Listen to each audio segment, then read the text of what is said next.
Bueno, pues bienvenidas, bienvenidos, bienvenides a este episodio de El Palomar. Este es un podcast del Centro Nacional de las Artes.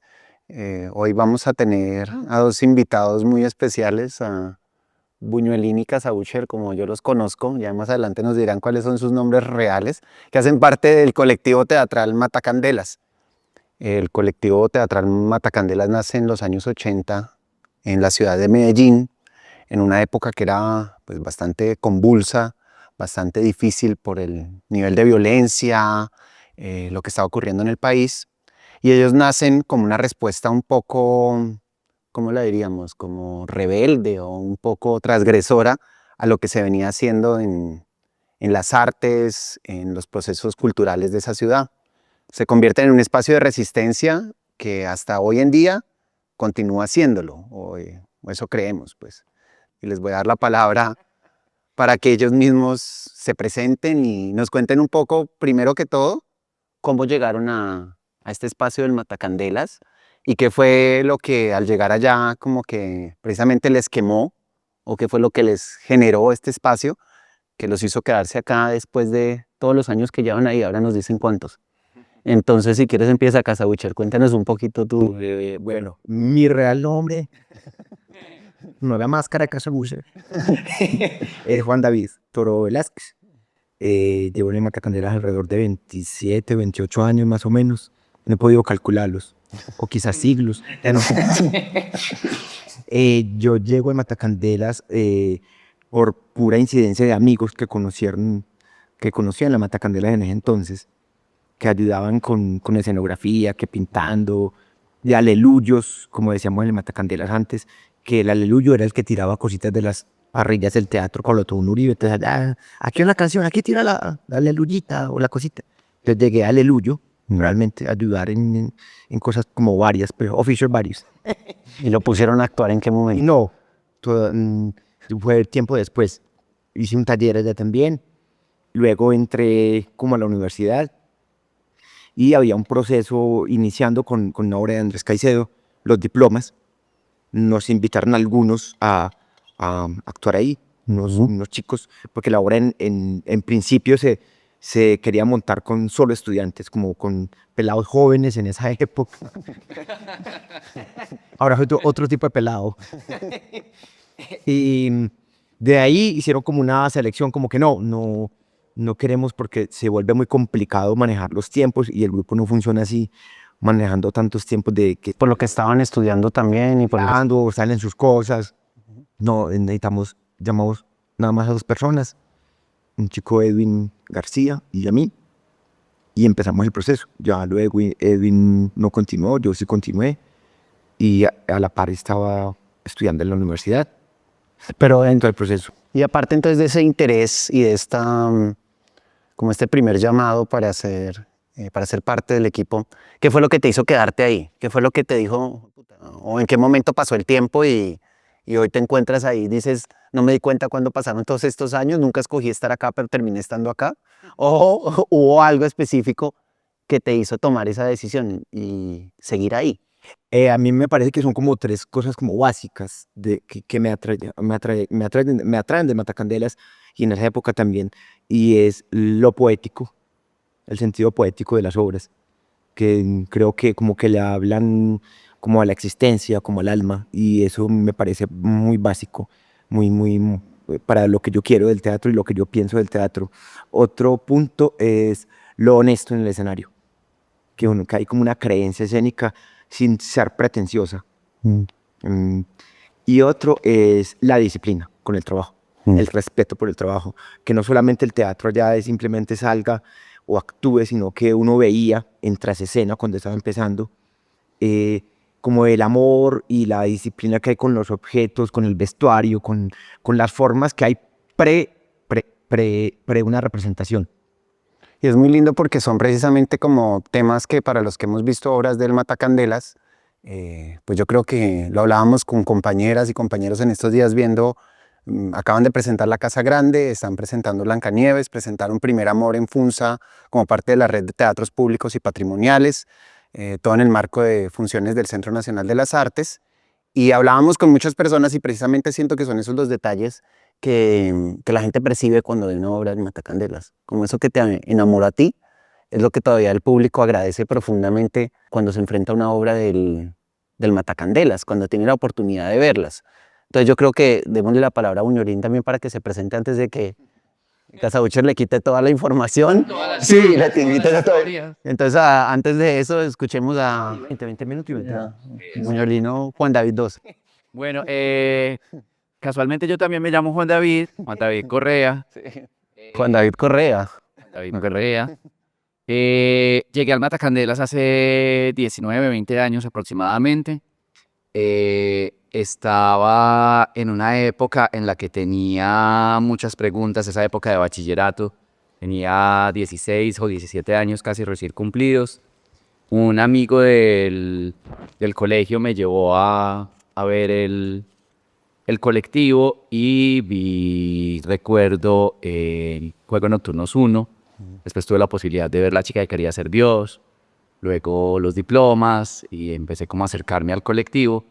Y la verdad fue una sorpresa muy grande como espectador, sobre todo que no tenía un bagaje cultural muy amplio, tenía muchas preguntas, todas esas preguntas como de adolescencia y tenía una rebeldía muy grande con la institución, con la academia.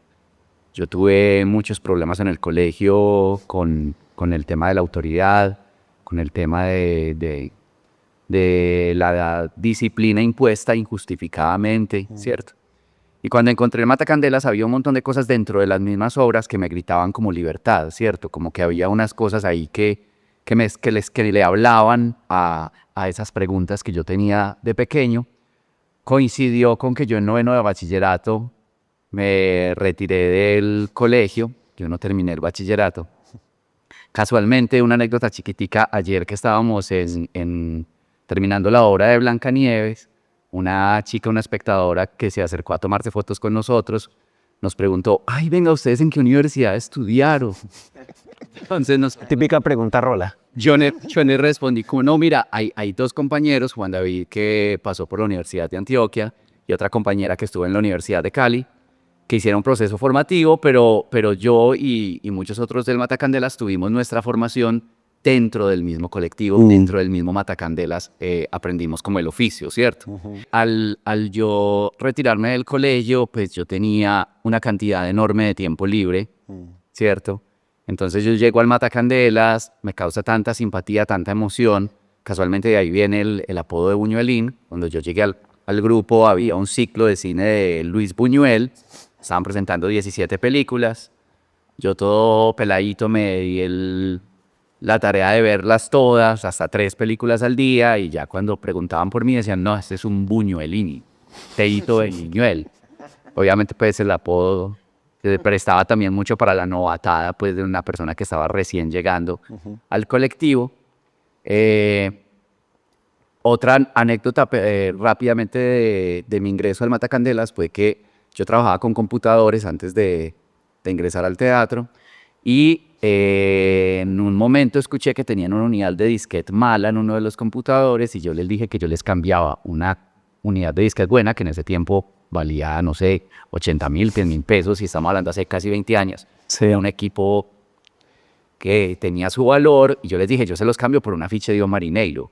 Y eso por dicho Diego y los otros compañeros del grupo quedaron derretidos, como no, este pelado tan bacano, tan bonito. Y de hecho, por esos días me invitaron incluso a venir a Bogotá con ellos en unas funciones, como de compa, pues, como de bacanería. Ya me fui volviendo como muy amigo del grupo.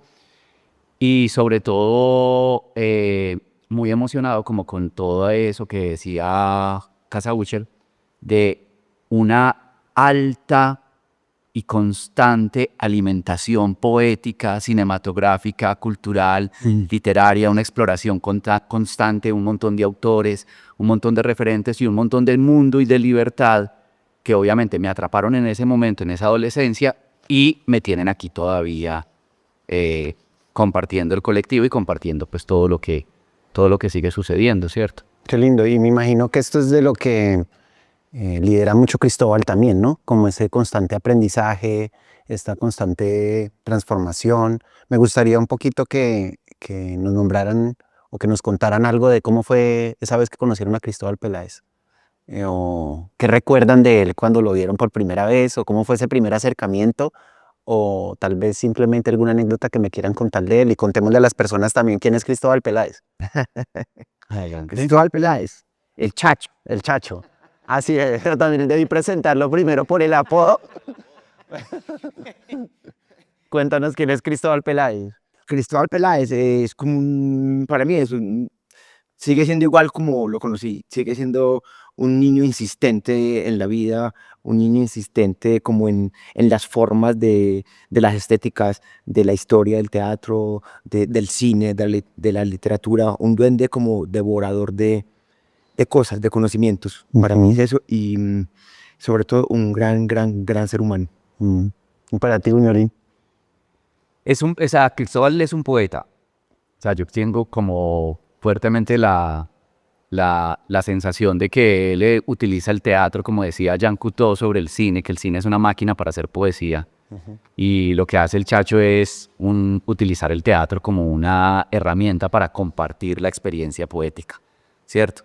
En algún momento yo había, en algún momento digamos como tenido la sensación de que si el Matacandelas hiciera cine, yo estaría también, yo estaría haciendo cine. A veces me preguntan mucho, o me surge a mí mismo la pregunta de, ¿es el teatro lo que a mí me atrapó?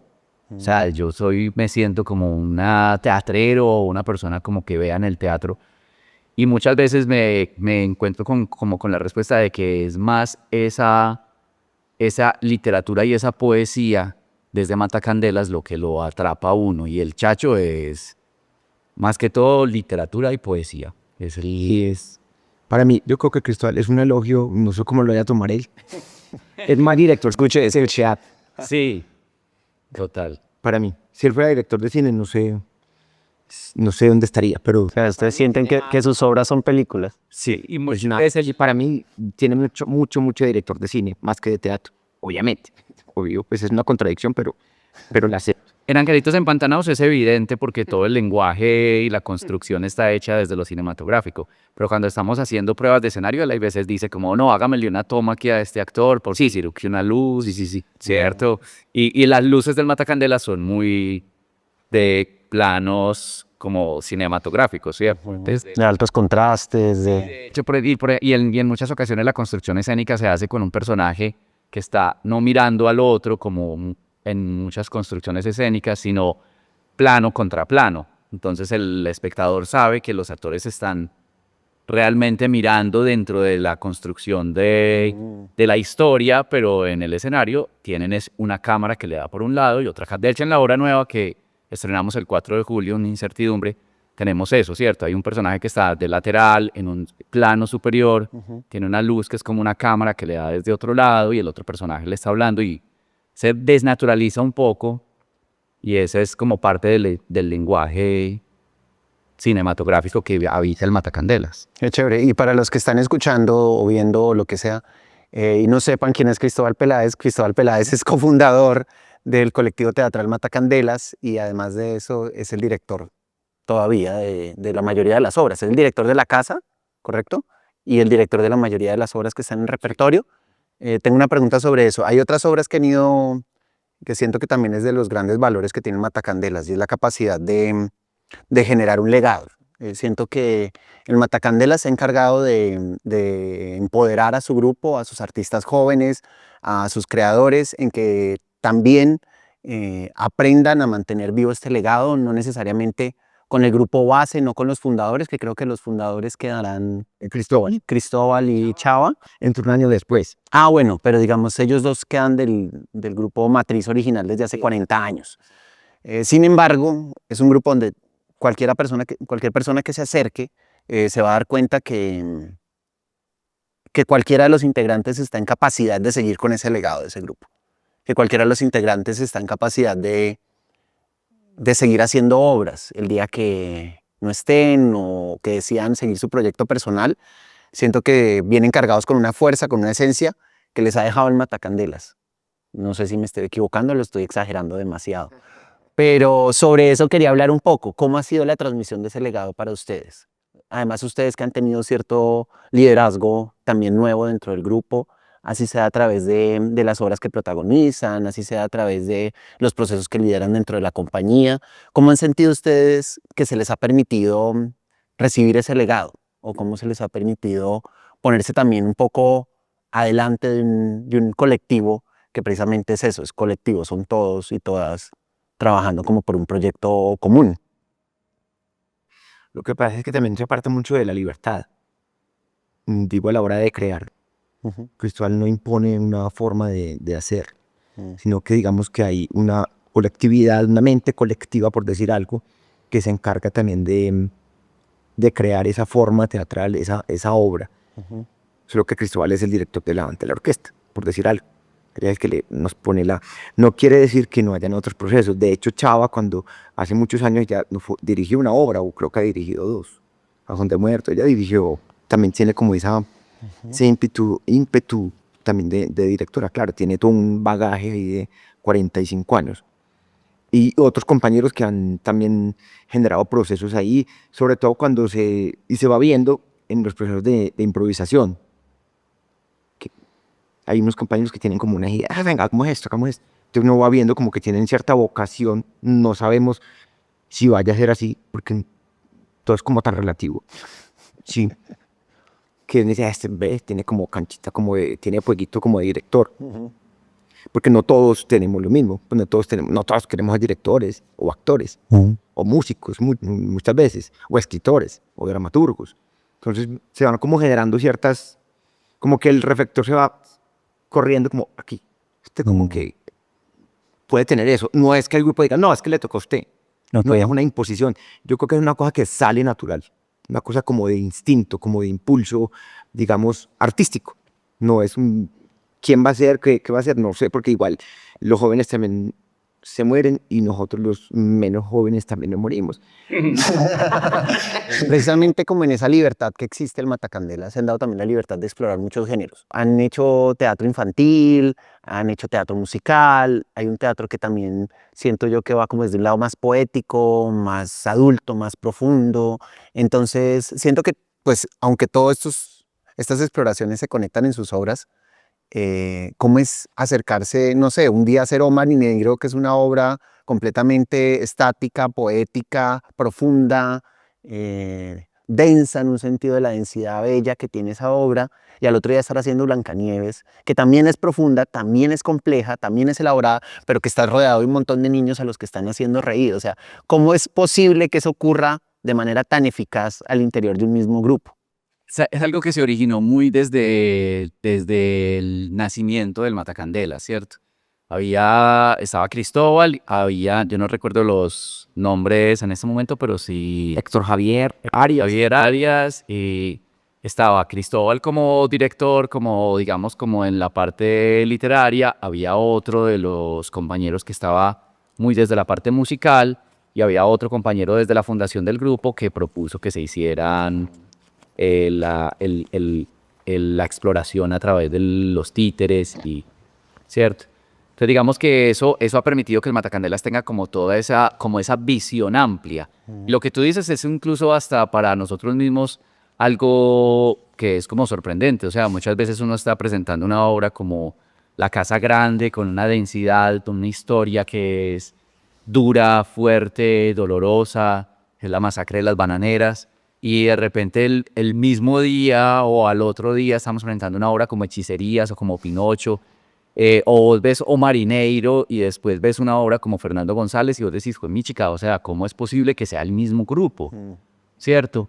Hay como una constante búsqueda de una estética y de un estilo, ¿cierto? Que me recuerdo una entrevista en la que esa falta como de un estilo propio se convirtió como en el estilo de Matacandelas, ¿cierto? Porque vos ves obras que son completamente distintas, pero vos tenés como un sabor a Matacandelas, como una cosa que está ahí, ¿cierto? Y un poquito respecto a lo que hablabas ahorita de Cristóbal y del relevo generacional, pasa mucho también que dentro del Matacandelas hay como Cristóbal tiene además de lo poético y lo literario, una alta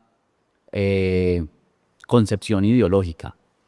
Lo digo como desde el sentido político, social, Y creo que eso también es muy fuerte como dentro de Matacandelas, ¿cierto? Pues, ¿pueden profundizar un poquito de eso? Como cuál ha sido esa relación con el barrio, con lo comunitario, con otros sectores de Medellín, con otros territorios de Antioquia, que siento que el Matacandela siempre ha tenido esa conexión muy viva. Digamos que no desde un trabajo comunitario formal, como lo hace, por ejemplo, la Corporación Nuestra Gente en Medellín, o como lo hacen otras entidades que tienen como una constante intercambio formativo con territorios, sino que ha sido más desde esa misma creación escénica y desde también los temas que se toman, ¿cierto? Claro. La Casa Grande, por ejemplo, ha sido muchas obras de Matacandelas han tenido no simplemente la creación de un espectáculo, sino que se convierten en procesos vivos, ¿cierto? Todo el proceso con otra parte, Matacandelas hizo parte de la corporación, otra parte, ha hecho parte de la creación y de lo que es ahora la Casa Teatro del Poblado. Durante muchísimos años hemos estado participando en lo que ha sido la creación del teatro de Selva Adentro con el festival que realiza Camilo. Hicimos parte con la Casa Grande de un proceso territorial muy fuerte de llevar a muchas comunidades esta obra, ¿cierto? Entonces es una cosa que está constante, pero está desde la misma creación de las obras, ¿cierto? Entonces, antes de volver a hablar del asunto del teatro infantil, que me parece no dejarlo al lado, teatro para niños o como lo quieran llamar, me parece importante como aclarar y hablar un poco sobre lo que es Selva Adentro. Selva Adentro es un festival que se lleva haciendo ya hace como unos 8 o 9 años más o menos, cerca al río Curvarado, metido en un territorio que ha sido golpeado por la guerra durante muchos años y que actualmente es una zona de paz. Este festival tiene una gran importancia porque ha llevado grupos precisamente como el Matacandelas, que siento que es uno de los que lo ha apoyado principalmente, eh, y se los ha presentado a la comunidad, y ahí habitan todo tipo de personas, habitan toda clase de poblaciones, y es un festival que logra reunirlas en torno a las artes, al teatro, y casi que les deja como olvidarse por un momento de esa historia de conflicto tan tensa que tuvieron que vivir en esos territorios, y llevarles un teatro y una música y unas danzas que precisamente los permite empezar a pensar en la paz y empezar a pensar en no olvidar, sino cómo transformar eso que se ha vivido, ¿no? Entonces no quería dejar pasar de largo eso porque es un festival que me conmueve mucho. Podemos conectar de lo que estabas diciendo, porque veníamos del teatro infantil. Es que la primera vez que fuimos a Selva Adentro, fuimos a presentar la Casa Grande, obviamente dentro del contexto de la masacre, dentro del contexto de la violencia, dentro del contexto de la desmovilización. Y cuando pasaron ya los años, ya empezamos al segundo, tercer año, pues el ETCR se fue llenando de niños. La comunidad ha crecido un montón y claro, ahorita cuando nosotros vamos al festival, lo que llevamos principalmente es obras infantiles. Porque el público se fue transformando de público adulto y cada año que íbamos, el porcentaje del público se fue convirtiendo en familiar. Y en este momento es un montón de niños, un montón de público que está deseoso de ver cosas, ¿cierto? Y que se encuentran con un espectáculo infantil en medio de la selva, ¿cierto? Entonces ese es el... Claro, porque este festival crece en un ETCR que lo nombrabas, que yo no lo mencioné ahorita, que es el Silver Vidal Mora. Y en este ETCR, para los que no lo saben, también es un espacio de ordenamiento territorial, creo que ahora tienen otros nombres o zonas de ordenamiento territorial, que son donde se construyeron las ciudades, o el Estado les dio estos terrenos a los excombatientes de las FARC, que firmaron el proceso de paz para que pudieran continuar con sus vidas y que desarrollaran proyectos productivos en esta zona. Entonces precisamente esta es muy importante porque está en una zona de conflicto, está en una zona donde todavía la guerra está latente alrededor, y este proyecto nace como un proyecto también liderado por muchos excombatientes, hay que decirlo también, que estaban en esa zona y que deciden apostarle a la cultura y apostarle al teatro y a las artes, y invierten parte del presupuesto que tenían para construir esta ciudad en construir un teatro a la vereda del río. Entonces es muy lindo porque el Matacandelas ha tenido la iniciativa desde el comienzo de acompañar este proceso, y es algo que valoro mucho. Y volviendo a una cosa que no quería dejar pasar del tema del teatro para niños o teatro infantil, es que ustedes hacen un teatro que no es solo para los niños, o sea, es como para todo el mundo, ¿no? No están subestimando a los niños de ninguna manera, están haciendo un teatro que es profundo, que los adultos disfrutan y que permite construir como también opiniones, miradas, que es arriesgado. Entonces quisiera que me contaran un poquito de eso. Cómo es ese proceso de ustedes cuando deciden hacer una obra infantil? De hecho, yo pienso en lo personal que es de las obras que más me gusta a mí. Me gusta más el teatro infantil. Me siento mucho mejor. ¿Por qué? No sé, no sé, es una libertad, una cosa así. Es como hablarle como a la capacidad esa palabra rebuscada, pues, pero bueno, de asombro de las personas, de los niños, como ver la cara no solo de los niños, sino de los... uno no sabe quién es el niño cuando presenta una obra familiar, si los niños o los adultos, porque uno los ve como parejitos, disfrutando parejo todos. Como que hay una conexión ahí, no sé, de la infancia quizás. Otras veces lo llamamos teatro infantil para adultos. Perfecto. Yo creo que es el nombre que se merece. Como la alegría, también el divertimento, no la estupidez banal, pues, sino una cosa que es hecha a propósito con inteligencia también, hay que decirlo. No es una cosa que es unas bobaditas, pues ahí sí, como decías, tratar a los niños como, ay, no, es un niño, hombre. Sí, porque de hecho Cristóbal nos contaba incluso en estos días sobre funciones donde no ha llegado casi ningún niño, obras infantiles. No, ha habido funciones de Blancanieves, de Conchita, por ejemplo, en las que ha habido público totalmente adulto. De hecho, Conchita, Hemos hecho funciones sin un solo niño y gozan como enanos. Conchita, a veces la presentamos a las 10 de la noche en el Matacandelas, en el bar, y se llena. Y es una hora, pues, ni no hay niños, pues adultos, pues que también son niños. Entonces, ¿cuál es esa huella del Matacandelas que decían que está en todas las obras y O sea, no, que no es precisamente un género, que no es precisamente un elemento escenográfico, no sé si es un estilo actoral, lo que sea, pero ustedes hablaban que existe como esa esencia, ¿no? Que es la esencia de Matacandelas. ¿Cuál creen ustedes que es para ustedes? para mí es como la honestidad en las formas de hacer, de hablar, de decir, de tocar la música, porque es un elemento muy importante en Matacandela, lo musical. De hecho, creo que de cierta forma hemos innovado en muchas cosas a nivel teatral en el país, no los únicos, pero sí hemos tenido una fuerte influencia en lo musical a nivel teatral. ¿Tú qué crees, doña Ori? No, pues en relación a lo musical ha sido como una apuesta del Matacandelas desde hace muchos años que el actor de Matacandelas tenga una formación como músico también y eso ha permitido que las obras tengan una rítmica, ¿cierto? Y una estructura que, aunque incluso no tenga música, deriva de ese estudio musical de los mismos actores, ¿cierto? Si tú ves una obra como Primer Amor o una obra como Los Bellos Días, son obras que no tienen absolutamente nada de música.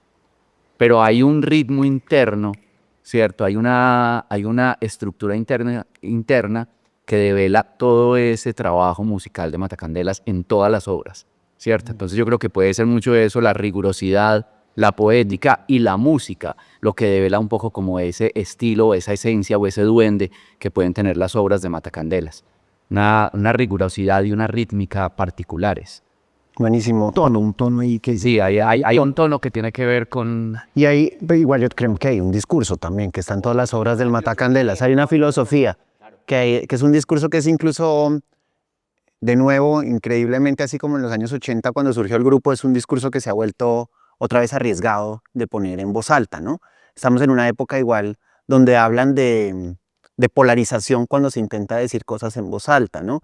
Nos dicen que estamos polarizando cuando en realidad estamos intentando construir discursos, estamos intentando igual denunciar problemáticas que han venido ocurriendo, estamos intentando abrir la mirada. Yo siento que el Matacandelas ha sido muy inteligente en eso, porque no... Una cosa, por ejemplo, en Blancanieves. Exacto. Si tú miras Blancanieves, la heroína es Ricarda.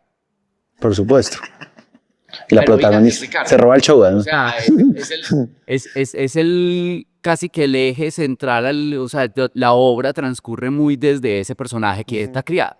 ¿Y esa decisión de dónde viene? Es una decisión que no es inocente, ¿cierto? O sea, es una decisión construida dramatúrgicamente también con una intención de darle profundidad a la obra. ¿Y qué profundidad le da la obra, precisamente, pues para los que no la hayan visto? Estamos hablando de que en las obras infantiles se recalca demasiado toda la vaina real de la realeza, de la autoridad, de los reyes. Entonces aquí ese protagonismo de este personaje pues le da le da una carga y una fuerza a la obra distinta, que la hace menos, o sea, le quita un poco como ese cliché y recalca otras posibilidades sociales, ¿cierto? Entonces, Casa Butcher, cuéntenos quién es Ricardo entonces, para que la... Ahorita a las 2:30. No, una cosa que iba a decir también con respecto a lo de Matacandelas y los estilos que trabaja como la forma. De hecho, en el fondo, es un entrenamiento actoral. Para mí es, no digo perfecto porque dicen que no hay nada perfecto, pero es casi perfecto porque es esa capacidad que te da el teatro de, si vas a hacer una cosa dramática, pero después metemos a lo infantil y después aquello, o una lectura, o vamos a componer una canción. Es un entrenamiento en sí, sin querer, queriendo, hay una escuela ahí, no en el sentido clásico y pues así académico del término.